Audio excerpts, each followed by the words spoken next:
everyone, welcome to CD Cave. I'm Jack Barrow. Back today with another video, and this is going to be another thread. Man, there's lots of threads going on, quite a few every week.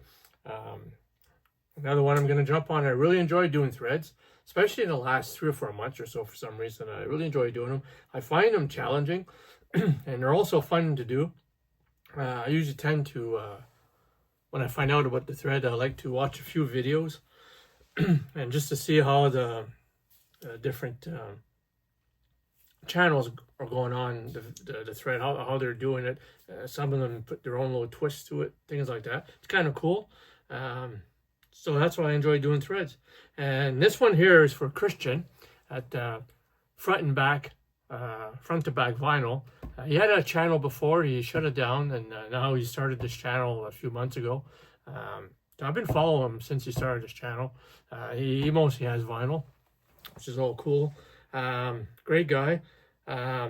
So he started this thread, and this thread is basically 3 artists or bands, 3 different decades. So you pick 3 different albums from the band from 3 different decades. So it's kind of cool thing. I watched quite a few of the videos, so I'm going to do mine. And also, I do these threads because I really enjoy supporting channels and that, right?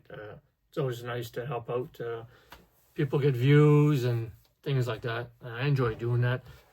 Lots of people have supported my channel over the past couple of years, and so I enjoy supporting other people's channels. That's why we do these threads.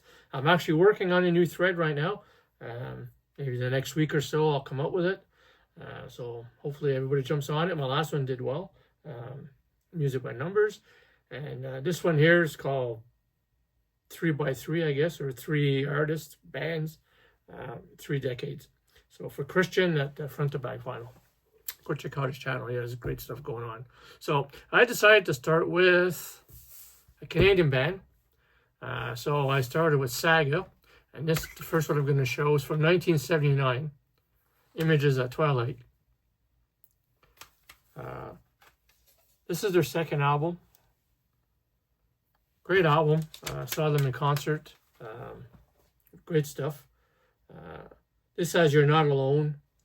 And Hot to Cold was basically their 2 big hits. It's Time Too was pretty big of a hit. But they weren't really big in Canada at the time here, but they would have hit pretty big. They're still big now in Europe and places like that. They're still fairly popular, still putting out albums, but not popular that much here. The second one is where they really hit their stride. So from 1983, Heads or Tail, this is where they had their biggest tour going on. It's a great album.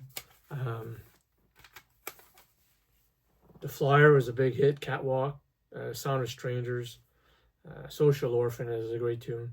Catwalk. Yeah, if you're not familiar, love the artwork too, right? If you're not familiar with Saga, check them out. A little bit progressive. Great stuff. And the last one from Saga, for my third one, is from 1993, The Security of Illusion.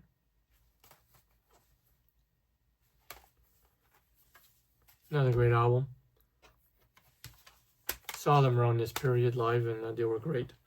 Mind Over Matter was really a big song. I'll Leave It in Your Hands, Stand Up. Yeah, from 1993. Great album. So that's my first band. 3 decades. If you're wondering, yeah, I'm wearing Blackhawks. Hockey season's about to start, although I'm still following my Blue Jays right now.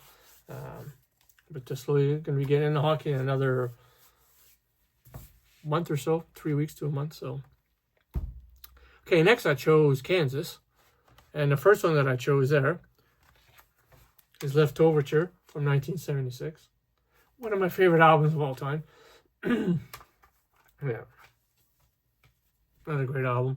I saw them. Actually, it was the last band I've seen a few years ago. Fortunately, I saw them. Well, not unfortunately, he was a great singer, Ronnie Platt. But I would love to see him with Steve Walsh back in the day. But that's not going to happen. On CBS Records, Leftoverture, great album. It's classic. Then from 1980, we go to Audiovision, which this would be the last album with Steve Walsh on it. For a few years anyways. He would be replaced by John Elefante for a couple of albums. And he would then come back and rejoin Kansas for quite a few more albums. This is definitely one of my favorite albums too from Kansas. Relentless is awesome. Anything for You, Hold On was a big hit. Curtain of Iron is great. Yeah. Back Door, great finishing song. Also decent artwork on this one. And the last one from Kansas to finish my 3 decades is from 1995, which is Freaks of Nature. Not a great album. I mean, it's not a bad Kansas album in their catalog. They're all great. This has some good tunes. I listen to this one quite a bit still. I Can Fly, the opening track, is worth listening to. If you haven't never heard it, go to Spotify, YouTube, or something, check it out. Desperate Times, Hope Once Again. It's heavy at times, this album, and then it's mellow. It's a bit of both, but some heavy songs. Like I said, if you haven't heard I Can Fly, it's really worth checking out. It's a great, great song. Okay, and for my last choices, I don't know if you can guess. Yeah, a band from Chicago, my favorite band. Decided to go with Styx. Tried to do a video without talking about my favorite band. Okay, so I wasn't sure which ones to pick. They have so many great ones. But I decided to go with one that doesn't get much love in the VC. You don't see it often. Actually, Dennis DeYoung mentioned in quite a few interviews, it's the worst album they ever did, the one he hates the most. I'll disagree with that. I find it's a great album. It's also a great recording. I went with Styx from 1974. The Serpent is Rising. Yeah, some great, great songs here. Witch Wolf, The Grove Eglantine, Young Man, that's quite the song. Actually, James Young re-recorded that for one of his solo albums. He does a duet. I can't remember her name. I did a duet with him, but great stuff. I still prefer the original, but great stuff. 22 years, Serpent is Rising. It's got the Kokoda and the Hallelujah chorus. So this album here features the original lineup of the Panazza Brothers, Dennis DeYoung, James Young, and John Cierulewski. So great stuff here. Then we jump ahead to 1981. Paradise Theater, the year I met my wife. Never Look Back. Also another great album. Also a great tour on this one.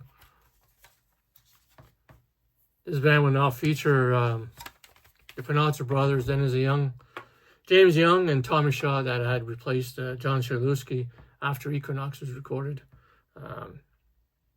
So his first album was Crystal Ball. Another great album. Great cover too. Great, great stuff. And for my last album to finish my 3rd decade with Styx, I went with 1990, Edge of the Century, which a lot of people consider more of a Dennis DeYoung solo album. At this point here, Tom Shaw was doing his thing with the Damn Yankees. So they brought in Glenn Burtnick, a great musician. He did a few albums with Styx. Here he actually does lead vocals and guitar, but he would later come back as a bass player for a little bit. Plays with the Weaklings now. They do a lot of Beatles stuff, things like that. It's good stuff. So this is another good album. There's some great songs on here. Show Me the Way. Love is a Ritual is a great song. World Tonight's good. Home Wrecker is a great rocker. So Age of the Century to finish my 3rd decade. So that's it for this thread. So go check out Christian's channel, Front to Back Vinyl. Hope you enjoyed the video. You stuck right to the end. And until next time, take care of yourselves.